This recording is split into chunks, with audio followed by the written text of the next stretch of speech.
No problem. I got you. So our next panelist is Beth. Beth is a junior student at Washington University. She has experience in the student union and she's a photographer. Those are just some things that she's doing and that she's done. Beth, I've always known you to have a very embracing demeanor, and we're both Twitter mutuals. And I just love your take. So I'm really honored to be talking to you. So you can give me your name, your pronouns, and however else you feel comfortable identifying yourself. Yeah, so thanks for having me, Karinton. I use she, her pronouns. I'm a junior studying international relations and sociology. And I was a former vice president of public relations in student union. I do photography. I was involved in Aperture, the photography club. And I also did a advocacy board where we united Resist White U, Fossil Free Wash U, WooFuse, and all of these great advocacy groups together with Student Union. So I'm only a junior, but I feel like I've had my hands in a lot of different pots. But I am Latinx, Indigenous, and a part of the queer community. I identify as pansexual. Okay. Thank you. So I guess we can get started. So the acronym BIPOC, referring to Black, Indigenous, and People of Color, first appeared around 2013 and has become more widespread in the wake of the killing of George Floyd. Doing your part in spreading information about marginalized identities is important, but doing all of the research for people can be really counterproductive. I think as we've seen, being marginalized women. BIPOC, again, is an acronym for Black and Indigenous People of Color. How do you personally feel about this acronym, and in what ways does it or does not represent you? That's a great question. Personally, I think it's more inclusive than just saying people of color or women of color. I think that recognizing the struggles of Black women or Indigenous women, which are drastically different and drastically more marginalized than a lot of other struggles, I think is really important, because I think oftentimes the stories of Black women or Indigenous women go untold. So I definitely think that, you know, the popularity of using this term is more inclusive.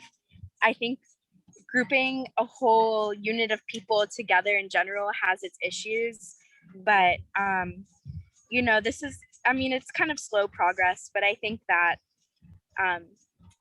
the more we advance, the more specific struggles we'll get, and like uplifting voices of the marginalized. But I personally think that BIPOC is a good acronym to start out with. Mm-hmm. Thank you so much. That's a very positive outlook on it, because I know that BIPOC is a very, or BIPOC, it's a very novel term and is problematic to some. And I can see where it gets kind of murky, because I think the end goal is to center the anti-Blackness that Black people face, and then the erasure of Indigenous people. But again, what comes with that is centering whiteness. So, but for sure, I do think it's a positive term and a good way to support inclusiveness and racial justice. So thank you for that answer, Beth. Getting to our next question, since we both are students at WashU. So attending a predominantly white institution has many challenges, and it can be hard to navigate your identity. We all live different lives and gain insight from navigating these spaces.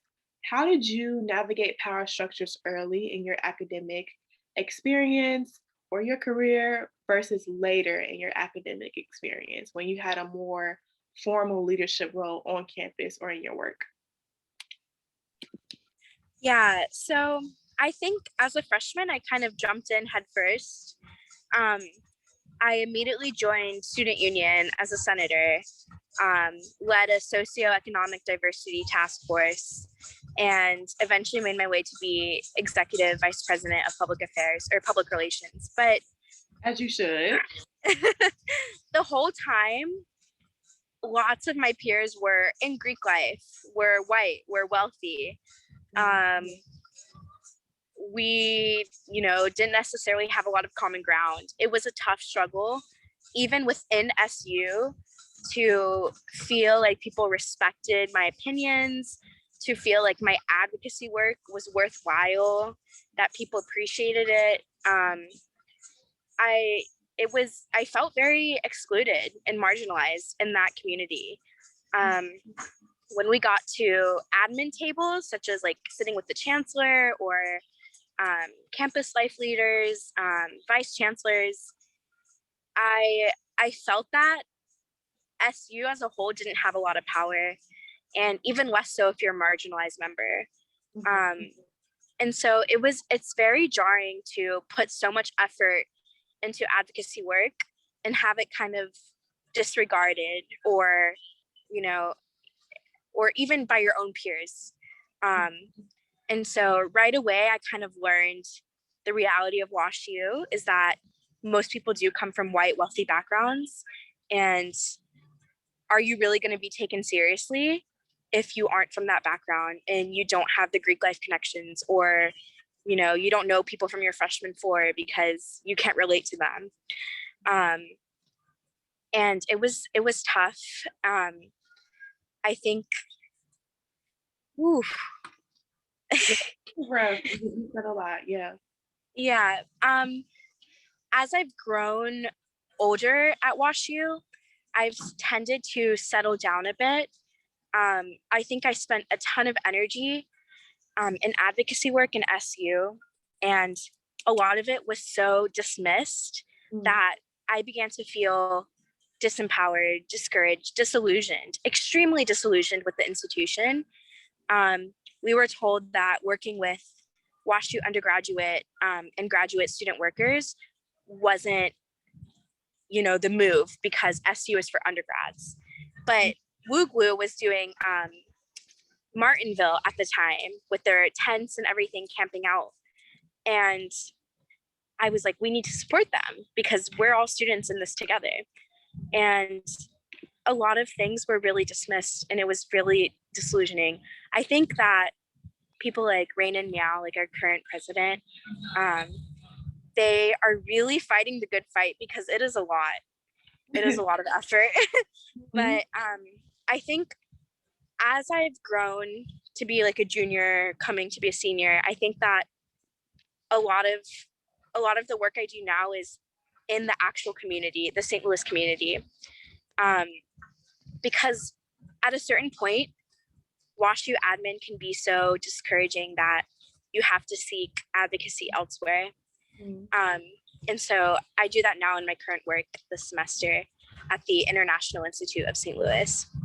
Amazing. That is so amazing. Yeah, thank you so much for that. I think a lot of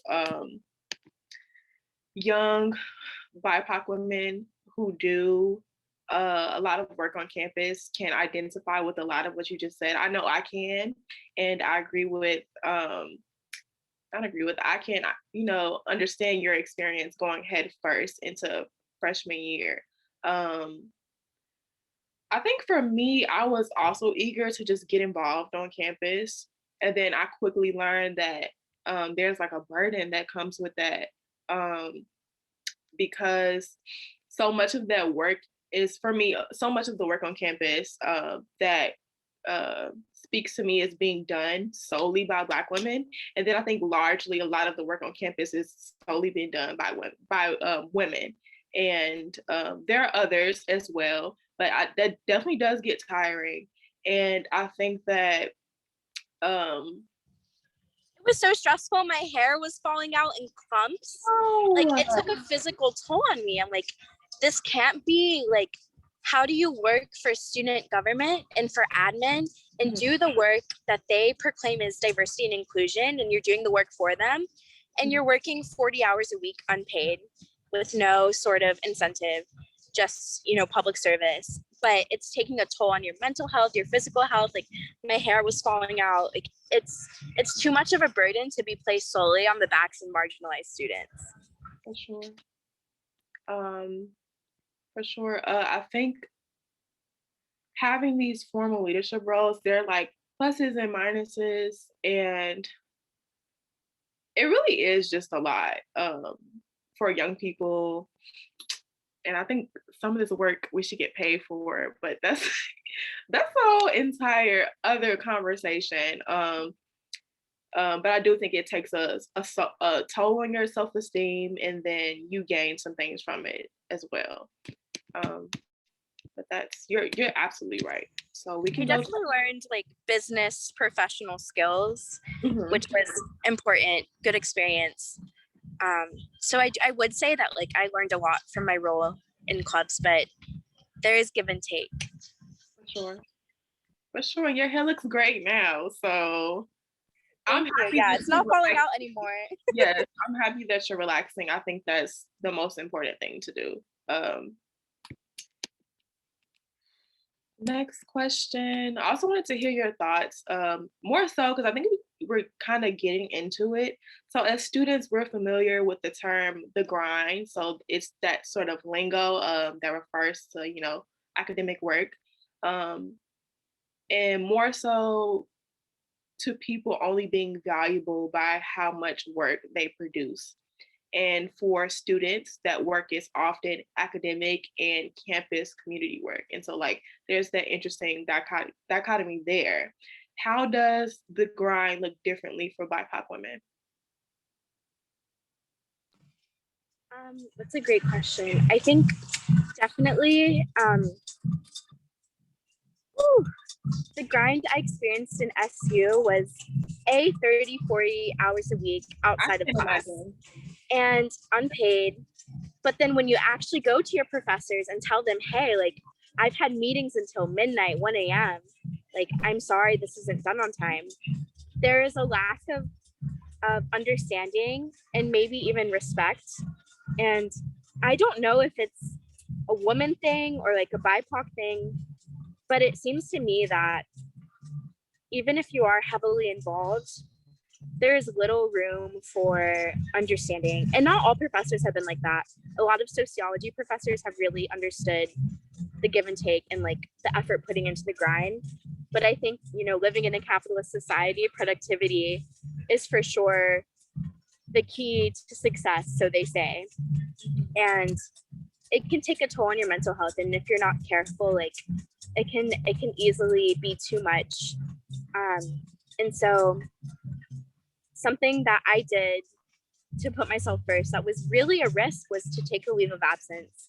And it's literally freshman year, I watched one of my best friends who was a sophomore get sent home by WashU for mental health. It seems to me that lots of BIPOC people are the ones taking, the leaves of absences, getting pushed out, like shut down. It's hard to have adequate mental health care when counselors at Habif only do temporary healthcare. So I've watched my friends go home, and I myself had to make that hard decision. But before that, I was grinding, so you said like productivity, I was grinding hours and hours and hours a week. My grades were not, where I wanted them to be. Professors kind of victim blamed me for my mental health in a way. And there seemed to be a lack of understanding. So what I hope people at WashU will understand in the future is to be more compassionate and understanding. And especially with COVID, having things over Zoom, I feel like people are starting to realize that how isolating being a student can be. And I really hope that, I've seen a lot of good things come out of professors with online school, but I hope that it's implemented to a larger standard once we return in person, so that people aren't forced to like take leaves of absences to take care of themselves, because that's a lot. For sure. That's a really thoughtful answer. You said so much. It's really interesting that you said that I was grinding and like I automatically smiled. Then I dropped my smile because wait, like that's not, that's not like she was going through a lot. So it's not necessarily a good thing. I also think that for me as a Black woman, I guess the sort of mantra that I guess you could say for a lot of BIPOC women in marginalized communities that you have to be twice as good in anything that you do. And just thinking about how that contributes to, oh, okay, you're there, the grind um, and how that takes a toll on our mental health because we want to do this work for our communities. And then on top of that, we're already told that we have to do more. And you And also if we're not doing the work, who else is doing the work? exactly. I don't think you can really trust other people who don't align with like, you know, a marginalized identity to really grind and do the work to make WashU or St. Louis a better place. And that's a lot of pressure on BIPOC women to pick up the slack and do that work.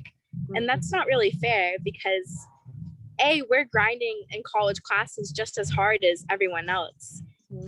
You know, there's no tutors, there's just like, there's a lot you have to figure out on your own. And so how can the university help relieve the burden of that without tokenizing BIPOC women?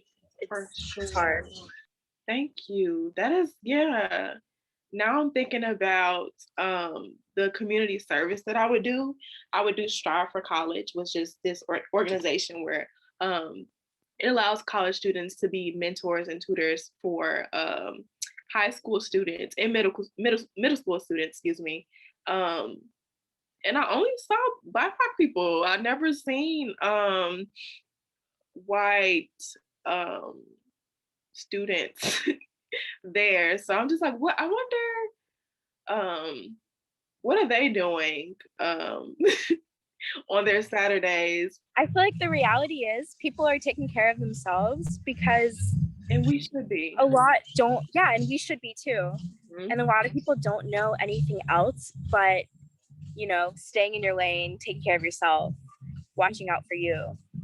But the way that BIPOC women are raised, or people in general, is to always think about the big picture of the world itself. Exactly. Like, how can we make something a better place? How does the world view you? Mm-hmm. Will they be accepting? Will they, you know, respect you? And a lot of that comes out to be advocacy work. So I definitely agree with you. I think we get into our next question. I feel like I could talk to you all day, but thank you for that answer. So again, BIPOC becomes complicated as the term works to recenter anti-Blackness and the erasure of Indigenous people. How should diversity and inclusion workers effectively create solidarity for Black, Indigenous, and women of color while still respecting individual identifying stories at WashU or beyond? Yeah, that is a difficult question. I wish I knew the answer. I think anti-Blackness should be at the core of every marginalized identity in the US, like recognizing it, calling it out in yourself and your family members. And I think, you know, putting the B first for Black, like at BIPOC, is like a step forward, but a way to be more specific and, you know, center anti-racism. It's a really hard topic, and I don't think I necessarily know the answer, but I think being a student in a WashU community, I think like making your voice heard, speaking out against racism, like in your daily life, or, you know, just how you live as a person. Like, who are the people you talk to? Who are your friends? Like, it's, I think our campus is really segregated, you know, which is sad, but could be a way for us to reflect and realize, why is it this way? I think that anti-racism is all about recognizing your own vulnerabilities and your own racist like thoughts or interactions in your life, and like working to correct that. I think even Indigenous erasure personally like is something that I am dealing with. Like it wasn't until recently that I discovered that I was, majority Indigenous and, a good chunk Spanish. And it's hard to like come to terms. It's like, wow, like what is the history of my people? Mhm. How is the Spanish like such a huge chunk? Like what was the history of this colonization? And it's all about like decolonizing your state of mind, your mental tendencies, your family. And I'm not sure like how to be more specific in a way in these terms and labels that we use. But I think empowered vulnerability, like sharing your story, speaking up against racism, or speaking up for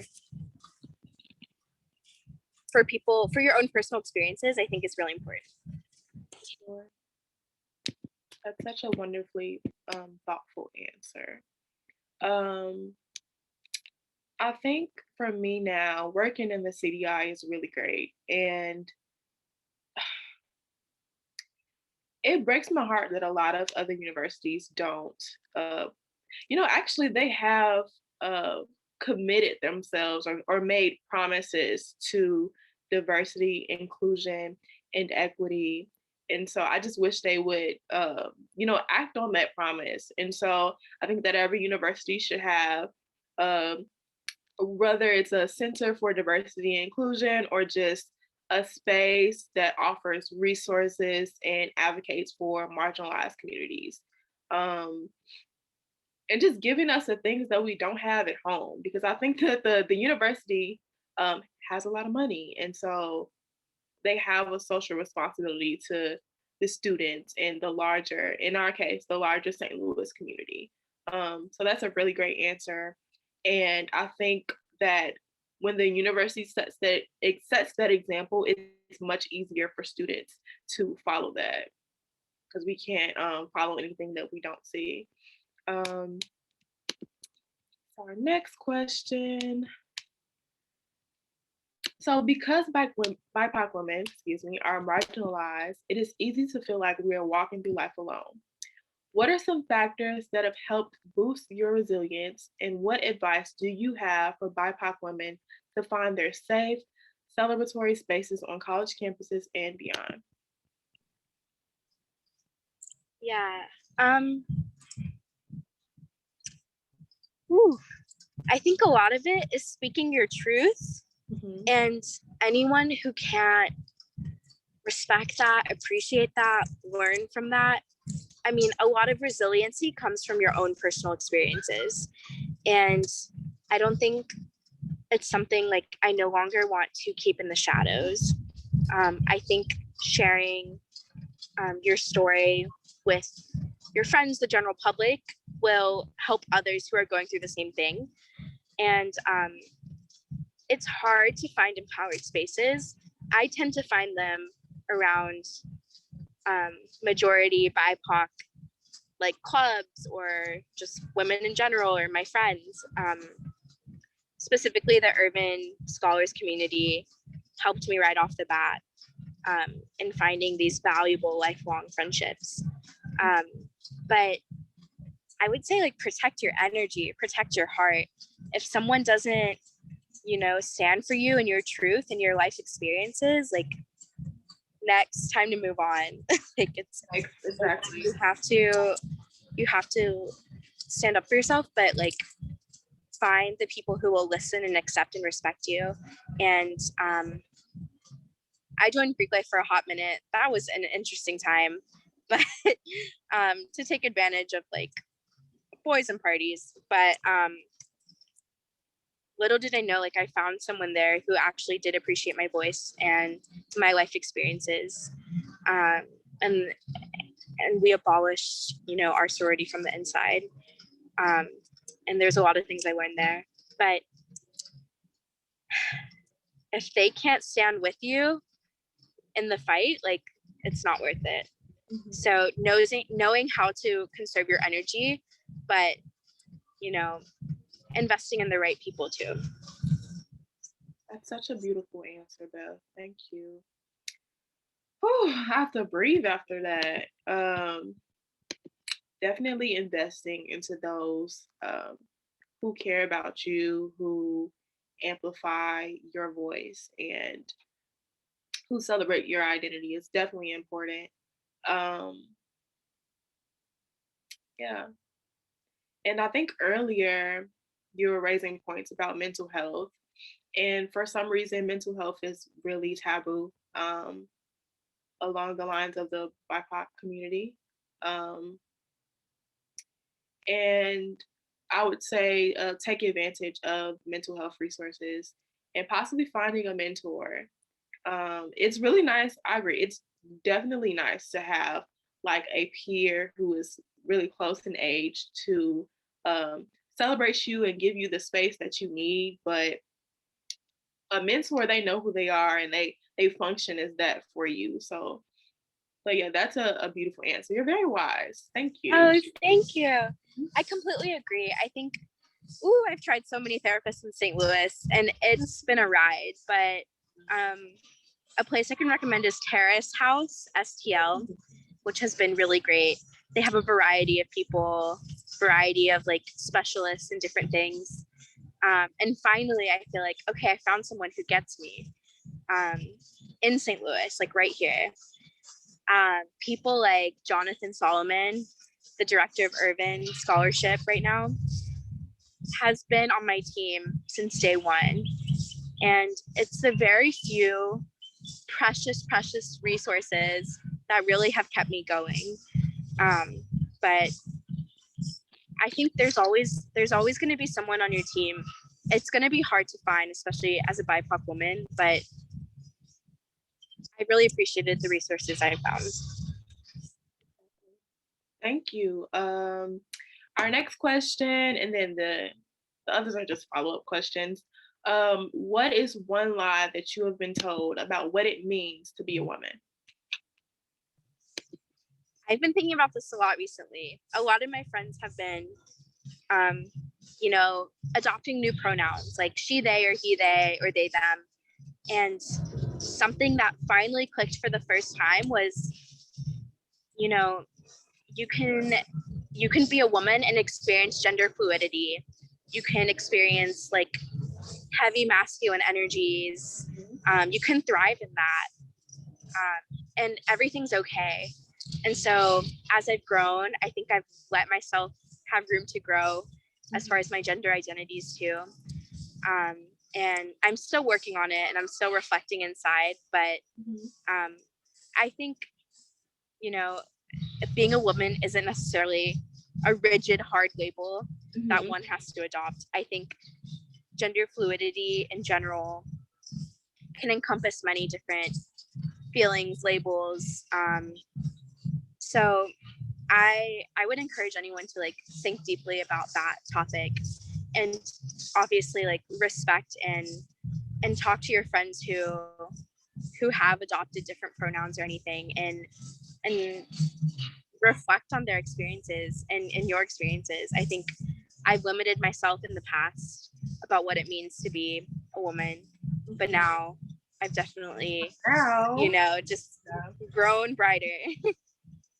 Thank you. I'm learning so much. Oh my God. I think similar to that, I've been told a lot about reinforcing the binary, basically. And then more specifically for femininity, that, it's not something, I've been lied to, that it's not something that should be taken seriously. And I've always been a very feminine person, I think. And I think for a period, I tried to get away from that. I don't know why, because it makes me feel so powerful. Like makeup, clothes, it's something that I enjoy, and I don't think that women should be ashamed of that. And I think it is something that should be taken seriously because I am serious. Literally, that's it. Like, I'm serious. Stop playing with me. So, Yes. yeah. I can see it. I can see it in the makeup skill. Like, I see you. I think culturally too, lots of different cultures, like machismo in the Latinx community is a huge thing, and it's very binary, but it doesn't necessarily have to be like that. And but there are a lot of cultural differences. So I think breaking out of the culture of my family that is very binary and like machismo, it was a huge step, but I think it's something like we can always grow in. For sure. Thank you so much, Beth. Oh my gosh, like, I've learned so much. It's been so nice talking to you.